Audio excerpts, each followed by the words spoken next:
Today, the suspected gunman makes his first appearance in front of a judge. And FBI Director Kash Patel says investigators are working tirelessly going through the evidence. That was the scene after a gunman rushed a security checkpoint at the White House Correspondents' Dinner on Saturday.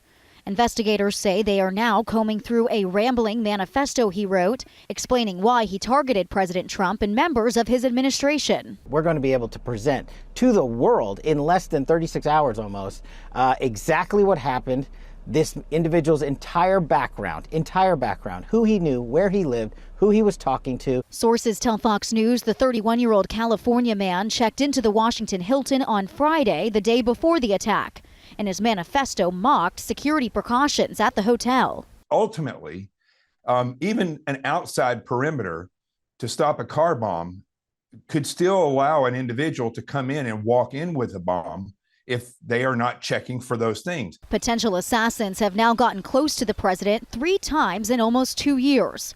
White House officials tell us Chief of Staff Susie Wiles will be holding a meeting early this week on how to better protect the president. And we're going to be better postured for the next event. Though President Trump is praising the Secret Service for their actions Saturday night. I wasn't worried. I understand life. We live in a crazy world. We're expecting to get a more detailed look at all the evidence investigators have gathered after charging documents are released after the arraignment. In Washington, Rebecca Castor, Fox News. The standoff between the United States and Iran continues tonight in a somewhat awkward limbo. There have been plans for a potential second round of peace talks in Pakistan this weekend, but it never materialized. Iran's foreign minister promptly leaving Pakistan to fly to Oman, prompting President Trump to cancel the trip of envoys Jared Kushner and Steve Witkoff, who were set to fly to Islamabad. President Trump saying he believes the whole trip would have been a waste of time, but telling Iran that he is ready to take their phone call if they're serious about negotiations. There are some major sticking points, the biggest one being that Iran wants the United States to lift its naval blockade immediately, something that President Trump and the administration says is simply not going to happen. They believe with the blockade in place and Iran's economy close to collapse that Iran will be forced to the negotiating table. Meantime, a 19-year-old IDF soldier was killed and 6 others injured in fighting with Hezbollah in southern Lebanon, both sides accusing each other of breaking a ceasefire. But Israel's prime minister says the IDF will always be resolute in taking out Hezbollah terrorists. In the last 2 weeks, we have eliminated 46 terrorists, and we will act with a strong hand and an outstretched arm because we are not willing to accept this lawlessness. Prime Minister Netanyahu also expressing extreme relief, he says, following the shooting at the White House Correspondents' Dinner and the fact that the President, First Lady and everyone else emerged unscathed. He went on to say that there is no place for violence, not in the political arena, not for anyone. In Tel Aviv, Ashley Webster, Fox News. Folks here in Waynesville, Georgia have been meeting up at this gas station to make sure their friends and neighbors are safe in the midst of evacuations. At first glance, it's just a stop along Highway 82, but over the past few days, a Friendly Express has become much more than a gas station. Just make sure they're all right and make sure they're okay. Checking up on neighbors and friends. Being able to step out my grandma's backyard and see flames and stuff rolling over the top of trees is absolutely insane. That's the reality Brantley County residents have seen. It's such a gut-wrenching feeling. For families who lived here for generations like Lane Howington, the fear goes beyond property. It's about losing a lifetime of memories. This is where he started our family business. This is everywhere that we've called home. So it's really, really scary thinking that you're going to lose a part of home, you know what I'm saying, and part of your livelihood, your history. Crews from several different agencies working around the clock. So our priority is life and safety, both of the public and firefighters. Locals just hoping for the best. Just keep fighting, you'll make it through eventually. And just keep going. For local coverage you can count on, Jessica Salinas, Action News Jax.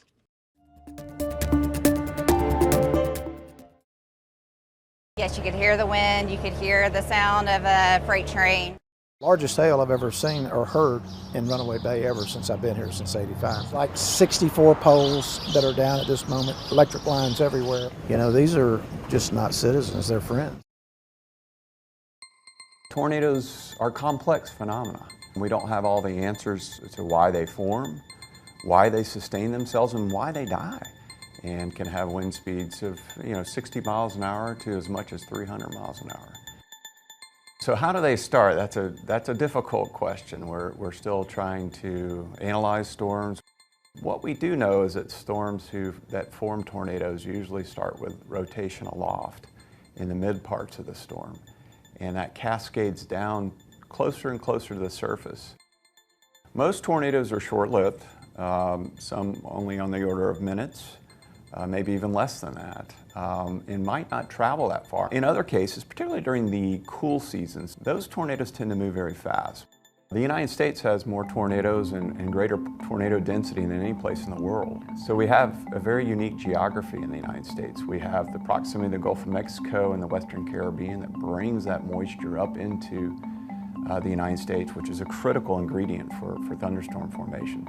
And then we got the mountains on the west side, and they create a unique environment that's supportive of very strong instability or energy for thunderstorms. That said, there are places, other hot spots in the world. Eastern China, a lot of Europe gets tornadoes. Most tornado warnings are about 15 minutes before the tornado touches down.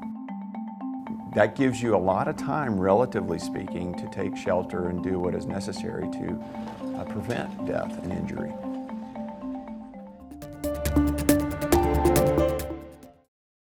United Airlines has officially abandoned its attempt to merge with American Airlines. United CEO Scott Kirby released a statement this morning saying he approached American, though American declined to engage and instead responded by publicly closing the door.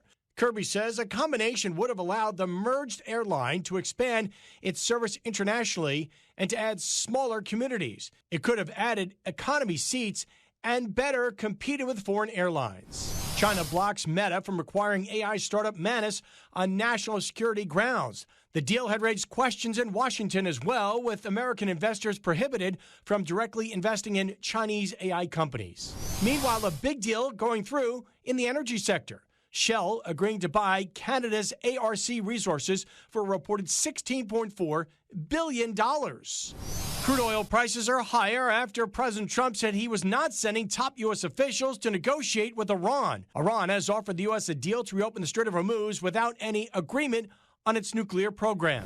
Qualcomm is partnering with OpenAI to develop a new smartphone chip. The processor will be used to power an AI-driven smartphone with mass production scheduled for 2028. It's the ChatGPT creator's first foray into consumer devices. CJ Papa, Fox News.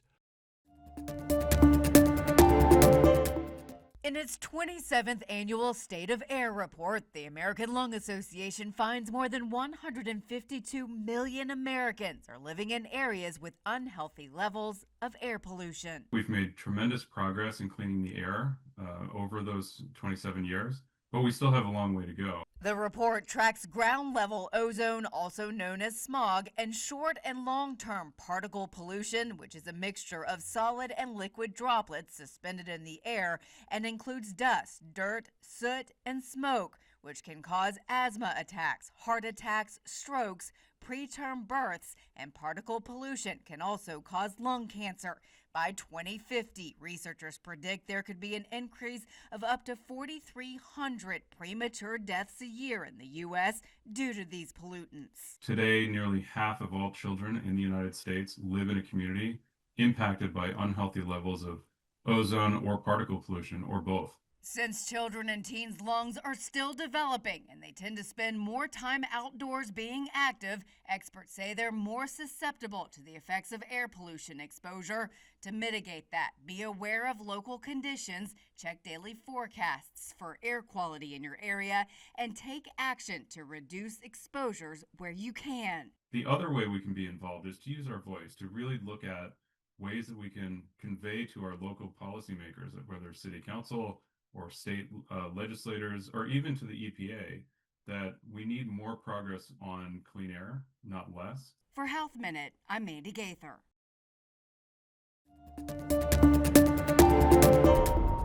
Every mystery forms a complex web.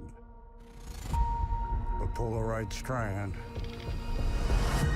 and it's a straight line to the answer. The official trailers are out for Spider Noir. That's trailers plural, because the Nicolas Cage series is set to stream both in authentic black and white and true hue full color. The show, set in 1930s New York, debuts on MGM Plus May 25th and on Prime Video May 27th.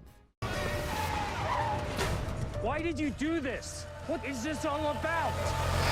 Heads up, Severance fans. Adam Scott says he already knows how the series ends. The show's star told Variety, "Something we're always trying to do is retain an element of mystery," adding that season 3 is going to be great. There are so many surprises, I can't wait to shoot it.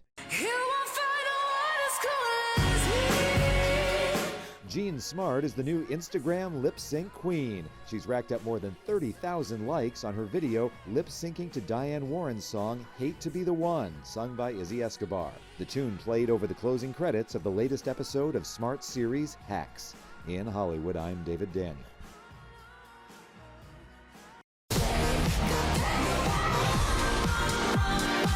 The Devil Wears Prada 2 reunites the 2006 original's core 4, all of whom have been busy since then. People think that success just happens to you. It doesn't. Meryl Streep's Oscar nomination for the first Prada was her 14th. Since then, she's racked up 7 more, winning for The Iron Lady, her 3rd Oscar victory. Mamma mia, here I go again. She sang the hits in Mamma Mia, sang uniquely as Florence Foster Jenkins, and received praise for The Post, including her record 21st Oscar nomination. I'm Shiva the Destroyer, and your harbinger of doom for this evening. Anne Hathaway earned her first Oscar nod for Rachel Getting Married and sang her way to Oscar Gold in Les Miserables. I dreamed that love would never die. Other Hathaway films have included The Dark Knight Rises, Ocean's 8, and The Idea of You. She's in theaters this month with Mother Mary as well as Prada 2. They're all my duties, and I do take them very seriously. I know you do. Emily Blunt followed up her breakout Prada role with more acclaimed work, including The Young Victoria, demonstrated action chops in Edge of Tomorrow and A Quiet Place. If you could see, you're not the man who started. Showed off her own singing in Into the Woods, as did Streep, and in Mary Poppins Returns, and received her first Oscar nomination for Oppenheimer. What is it that you really like to do? Eat. Stanley Tucci reunited with Streep for Julie and Julia and earned an Oscar nomination for The Lovely Bones. You definitely smell better than I do. Well, I've lived here longer. That makes sense. He's also played an outrageous MC in The Hunger Games, a determined lawyer in Spotlight, and a sharp-tongued cardinal in Conclave. It's not a war. It is a war, and you have to commit to a side. In Hollywood, I'm David Daniel.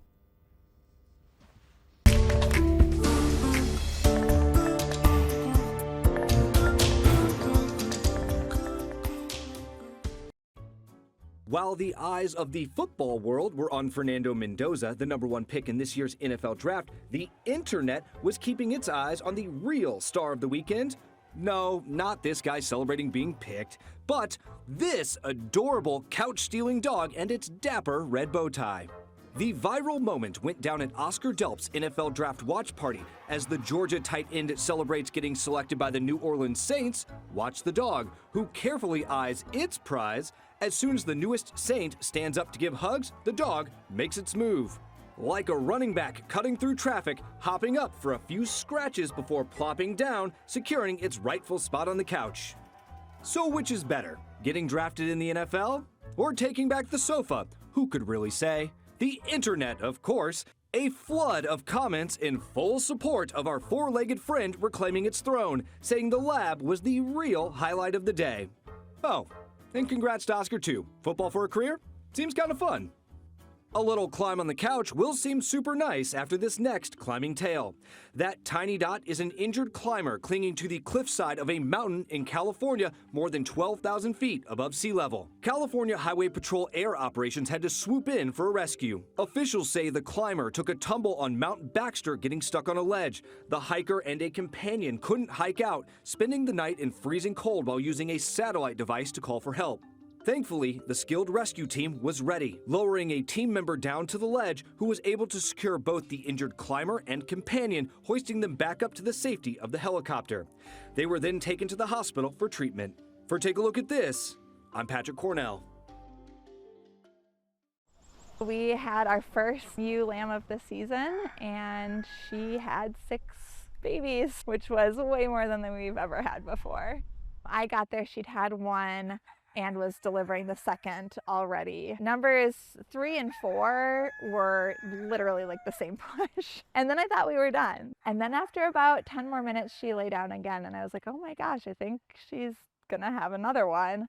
And sure enough, like a couple minutes after that, she had number 5. So I was certain that we were well and truly done at that point.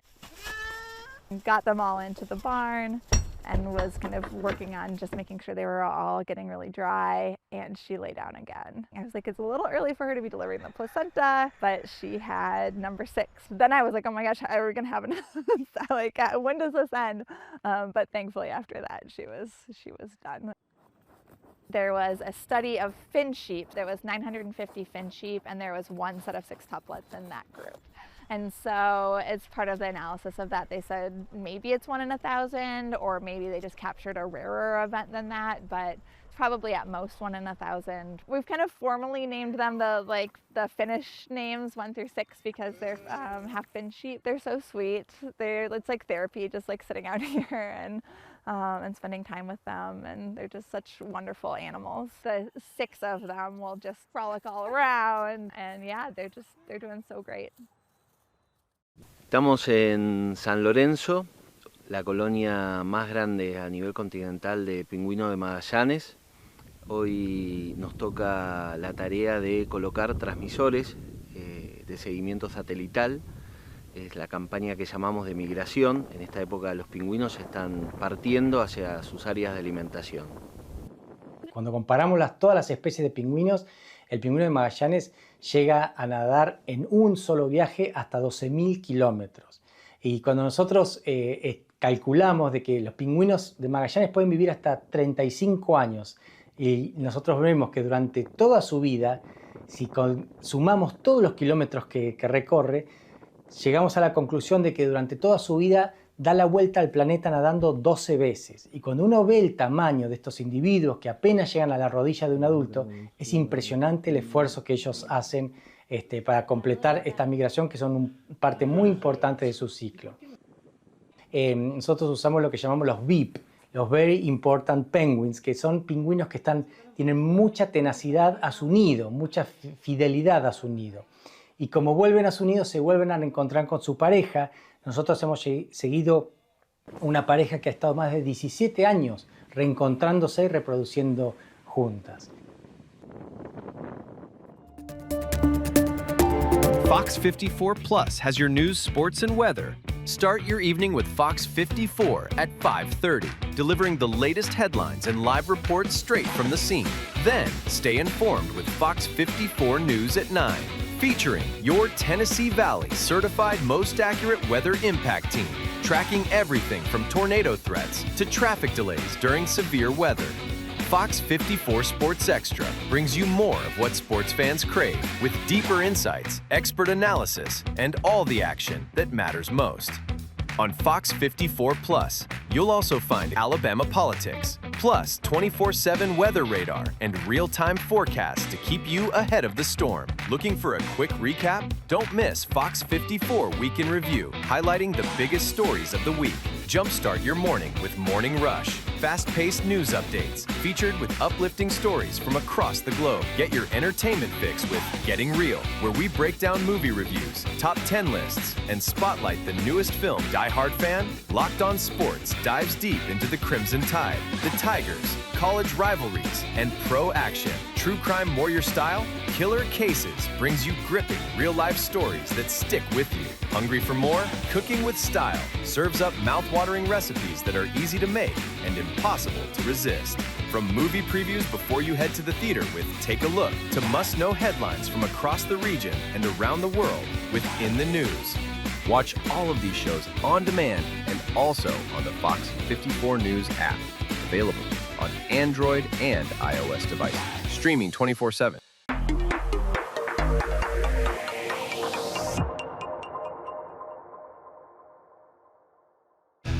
There's more to Fox 54 Plus with the Locked On Podcast Network. From the Tide to the Tigers, from college teams to pro. The Locked On Podcast Network gives you insights and analysis you just can't find anywhere else. These kids, they want to play.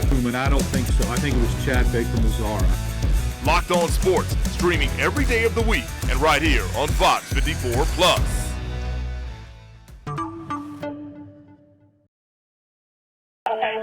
Your wife is in a bar. You said she's unresponsive. This is what he's going to tell you. Trying to find the first place to put a body. No, sir. The only thing they could do was kill him. Be the jury and to find the defendant